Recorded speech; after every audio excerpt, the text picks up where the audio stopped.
Hello, peoples of the internet. Today, I am starting a video where I perhaps should be ending one. Here I have a pony car of sorts, only it ended up too expensive really for what I'm going for, and 22,000. It's got an automatic transmission, and it's not really the aggressive kind of light, cheap thing I wanted. You'll also see a 7.2 litre engine. It's not what I'm looking for. So I'm going to take this but create it from scratch pretty much as a newer, lighter model, hopefully, to see what comes out of it.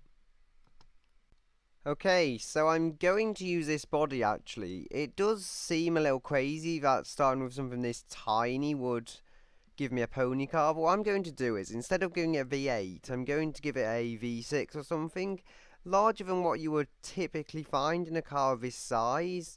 Thus that makes it a pony car, but just not a pony car as you know them. Not a American pony car, in other words. Okay, so I have the basic design done with. You'll see the chassis and driveline and stuff. It's all what you kind of expect for any muscle car of this era, other than the suspension, which is McPherson strut and trailing arm wear for the best packaging I guess I could use, and on the wear that is, and on the front I've just used McPherson strut to save a bit of money over double wishbone, since it should be a cheaper, simpler suspension system.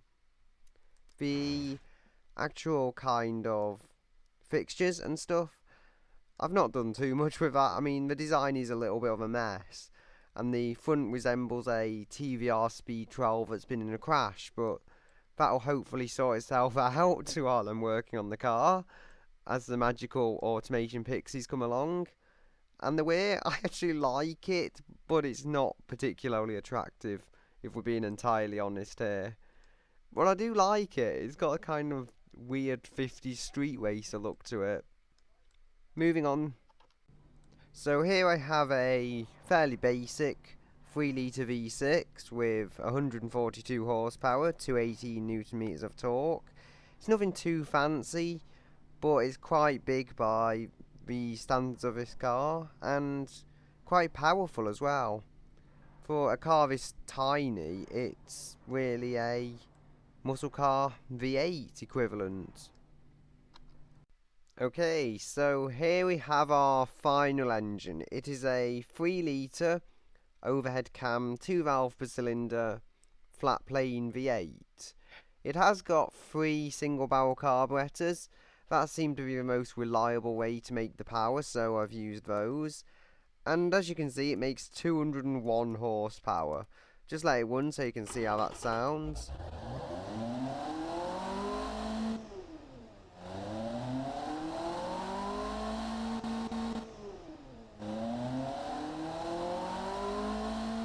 You will see there's some problem there.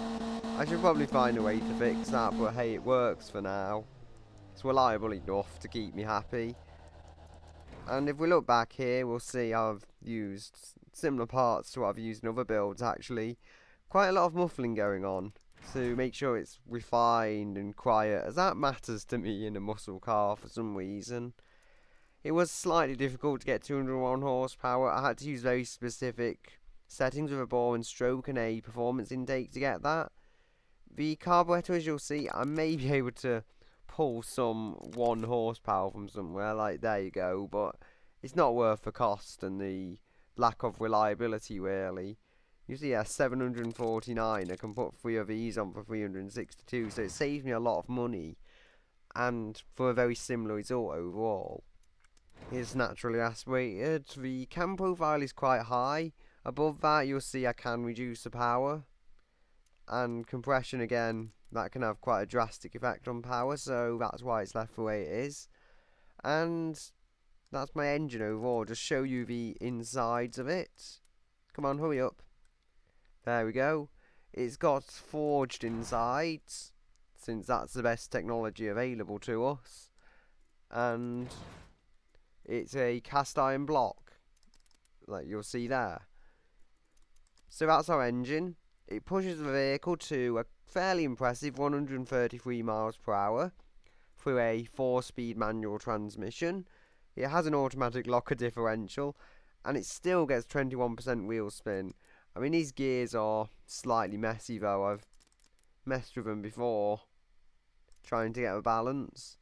6.7 0 to 60 is very, very impressive for a time, but you do have to go through some wheel spin to get there. I could slow it down a little if I were willing to accept less wheel spin and a slower speed.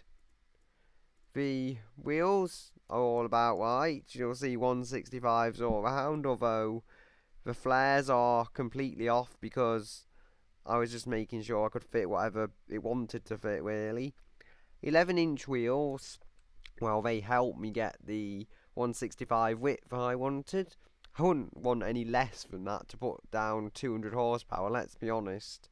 But then on the other hand, it is 200. We're not trying to put down 500 through these tyres.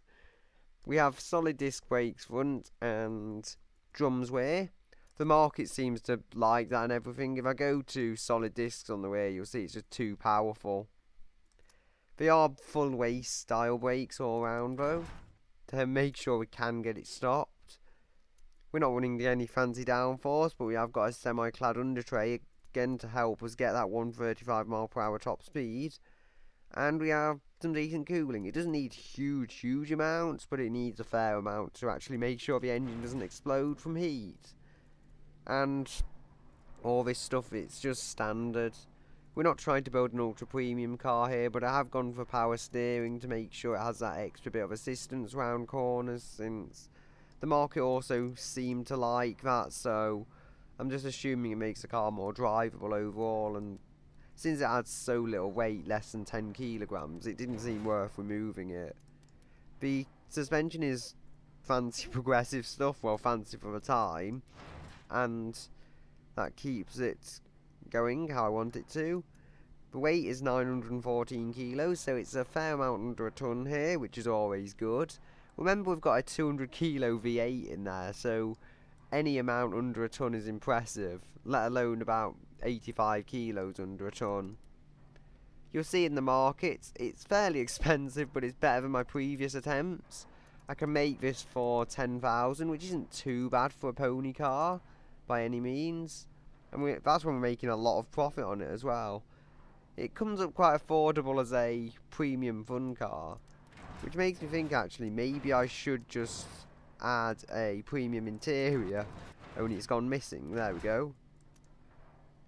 I'm thinking if we do some premium stuff here, maybe that'll help. I don't know. But for now, I've got to take it round the track. Okay, so we have a time. It's a 1 minute 33.99. Basically a 1 minute 34, sorry.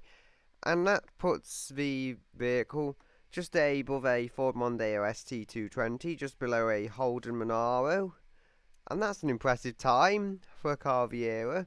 Also beat a Jaguar XKR and a Focus ST. All older cars, but still fairly impressive. And it was beaten by a Civic Type R. But remember, the power level of this isn't crazy. I did do a quick redesign of the front, and I slightly messed with the engine to get 2 horsepower more, but it's basically the same car, you know. And I'm happy with it. I mean, maybe a hardtop could have done a little better, but the convertible's just cool, because I say so. And I like it, you know, not the typical approach of building a pony car, but for the era, I feel it's an impressive attempt nonetheless. So I'm going to leave it at this. You can see all the figures have somehow gone down. So goodbye, until another day.